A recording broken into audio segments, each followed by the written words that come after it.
మీరు ఎప్పుడైనా గిరి ప్రదక్షిణానికి బయలుదేరే ముందు ఎవరితోనైనా 14 మైళ్ళు నడవాలి అని చెప్పారనుకోండి, అమ్మో నడవగలనంటారా, చెప్పులు వేసుకోవచ్చా అండి అని అడుగుతారు. చెప్పులు వేసుకోకుండా ఉండడం మంచిది.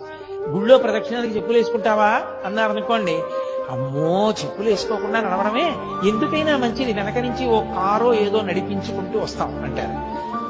నిజంగా గిరి ప్రదక్షిణానికి బయలుదేరిన వాడు ఏ అలసట లేకుండా గిరి ప్రదక్షిణాన్ని పూర్తి చేసేస్తాడు. పరమ సంతోషంగా పూర్తి చేస్తాడు.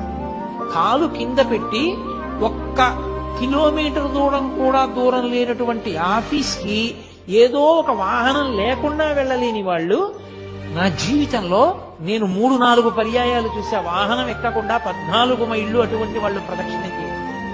అందరికన్నా ముందు నడుస్తూ చేశారు కూడా. అది ఆ అరుణాచలేశ్వరుడి అనుగ్రహం, వాళ్ళ యొక్క భక్తి తీవ్రత.